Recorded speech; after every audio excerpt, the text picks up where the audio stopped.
حضور میرا ایسا سوال تھا کہ جب باہر سے لوگ یورپ میں آتے ہیں تو ان کو زیادہ تر سوشل ملتی ہے، اور کچھ ایسے لوگ بھی ہیں جو سوشل لے کر بلیک میں بھی کام کرتے ہیں، تو ان کی جو انکم ہوتی ہے وہ رزق حلال میں شامل ہوتی ہے، اور یہ لوگ چندہ دے سکتے ہیں جماعت کو؟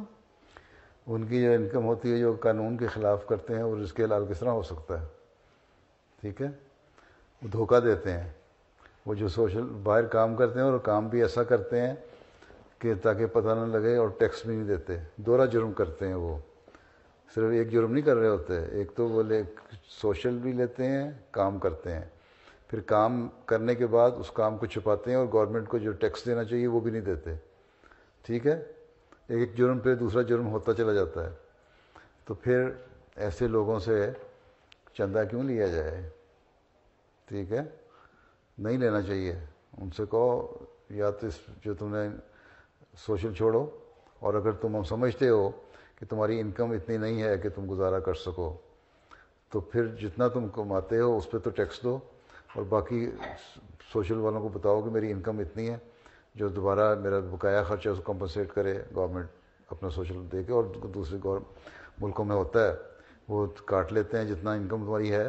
اگر ان کی انکم بریکٹ کے اندر نہیں آتی وہ انکم، تو باقی پھر سوشل ڈپارٹمنٹ ان کو دے دیتا ہے تاکہ منیمم ویج جو ہے اس کے برابر پہنچ جائے.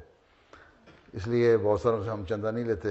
تو انہوں نے پھر کہا ہاتھ جوڑ کے، اچھا جو ہمارا حلال رزق ہے ہیں جس پہ ہم ٹیکس دیتے ہیں اس پہ تو چندہ لے لو کم از کم. ہم نے کہا نہیں، سارے رزق کو پاک کرو. جزاک اللہ حضور. ٹھیک ہے، ہم کوئی چندہ ہم نے کوئی اس لیے نہیں لینا کہ ہمیں پیسوں کی ضرورت ہے. ٹھیک ہے، اللہ تعالیٰ کی جماعتوں کو ترقی کے لیے اور دنیا میں اب کے چلنا ہے تو ہر ایک چیز پیسے سے چلتی ہے، لیکن اللہ تعالیٰ نے پھر بھی کہا ہے کہ پاک رزق جو ہے نا وہ خرچ ہونا چاہیے دین کے لیے.